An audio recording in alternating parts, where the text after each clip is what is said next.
Bonjour, merci de répondre à nos questions, Karine Béchet-Golovko. Quelle est votre réaction suite aux propos tenus par Joe Biden à l'égard de Vladimir Poutine? Bonsoir. Effectivement, c'est quand même assez surprenant de la part d'un président américain d'entendre de tels propos à l'égard du président d'un autre pays. On peut dire que c'est une violation totale de toutes les règles de la diplomatie qui existent à ce jour. Et pour comprendre, à mon avis, l'importance de ces propos, il faut comprendre aussi toute la mise en scène qu'il y a derrière.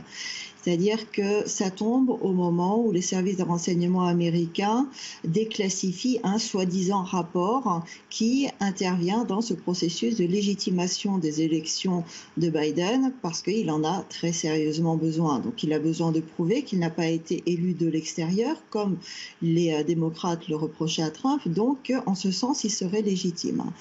Et ça entre donc dans une mise en scène avec un journaliste qui pose une question qui est manifestement préparée, avec Biden qui apporte une réponse qui est tout aussi préparée. Donc on ne peut pas dire, si vous voulez, que ce soit un moment où ses nerfs ont lâché, un moment de faiblesse. Non, c'est réellement Cela, sachant que les deux stratégie. pays... Mais alors comment expliquer ça, sachant que les deux pays ont prolongé récemment le traité New Start, par exemple, c'était peut-être un signe d'apaisement. Là, ça change complètement.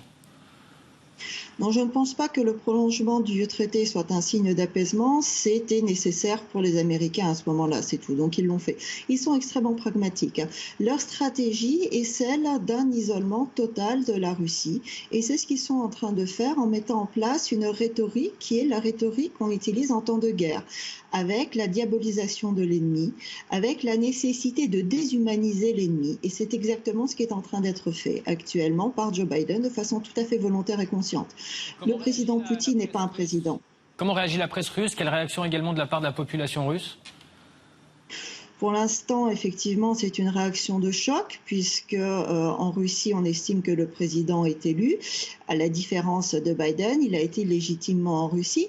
Donc, c'est en quelque sorte une insulte qui est faite à toute la population en Russie, ainsi qu'aux instances. Ce qui, en revanche, provoque, si vous voulez, à mon avis, un mouvement de resserrement de la population derrière le président russe. Et ce qui décrédibilise en revanche largement Biden.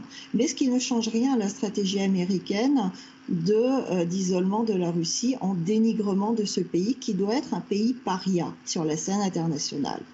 Puisque les relations interétatiques ne sont pas alors possibles, puisque les États-Unis doivent dominer uniquement, eux, le jeu géopolitique. Et quelle réponse, selon vous, possible pour la Russie, pour Vladimir Poutine? La Russie doit avoir cette fois-ci une réponse forte et rapide, si possible. Forte dans le sens où il y a une violation manifeste des règles de la diplomatie. La Russie ne peut pas continuer à rester, à se limiter dans le cas des règles diplomatiques. Elle doit aussi, pourquoi pas, dire tout haut ce que tout le monde pense, c'est-à-dire que Biden a effectivement été élu de manière frauduleuse, qu'il y a énormément de doutes sur la manière dont les élections américaines se sont passées. Avec une information à AFP qui vient de tomber, la Russie rappelle son ambassadeur aux États-Unis pour consultation, selon la diplomatie. Comment est-ce que vous interprétez cette info qui tombe donc à l'instant?